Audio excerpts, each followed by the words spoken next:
সবাই একবার হেমদণ্ড বাহু তুলে বলুন হরে কৃষ্ণ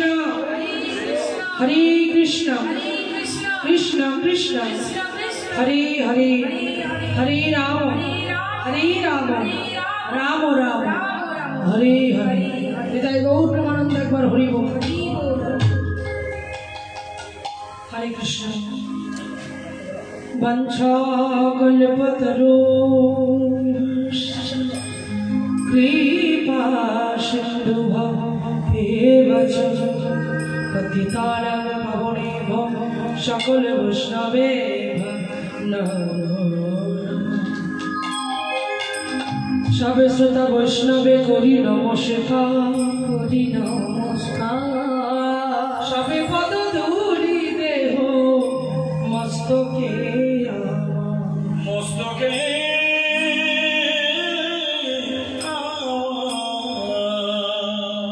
হরি বল। হরে কৃষ্ণ। সমবেত দূরাগত নিকটস্থ যে সকল সাধুগুরু বৈষ্ণবী কীর্তন হরি সভায় উপনীত হয়েছেন, আমার গৌর হরির কৃপাধন্য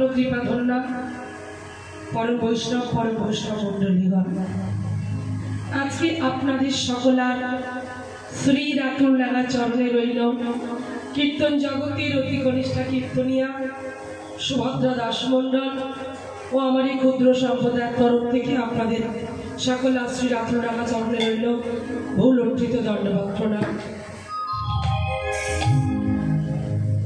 চলুন আজকে লীলায় যাবার আগে একটু আপনাদের সঙ্গে কথা বলে নি। কথাটা হলো এই,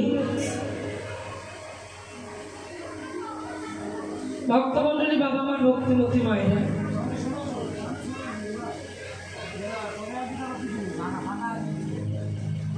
ধীরে ধীরে বসুন।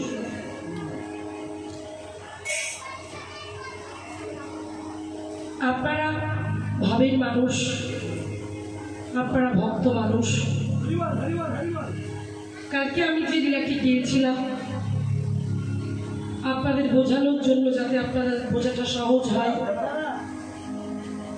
কোনো কঠিন লীলা আমি করিনি, কারণ সহজ সরলভাবে যেটা বুঝতে পারবে আমি সেরকমই একটা লীলা করেছিলাম।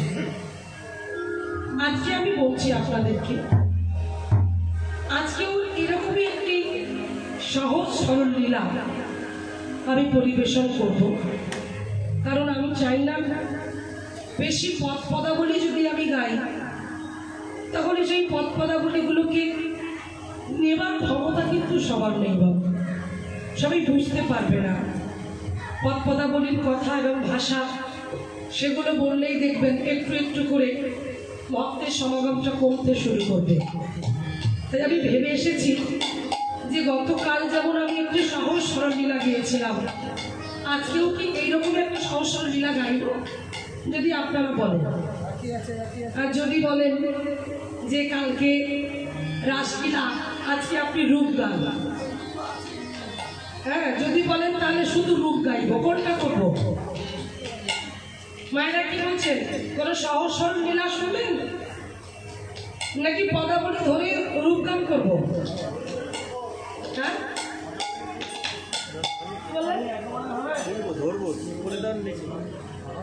আমি সবার কাছ থেকে ডিসিশন নিতে চাইছি, কারণ একজনের উপরে ভিত্তি করে তো গান হবে না। সবাই যেটা বলবে আমি সেদিকেই এগোবো।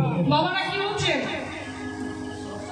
একটু সহজ সরল লীলা গাইবো, একটু পদাবলীর উপরে কঠিনতম হয়ে যাবে? কোনটা?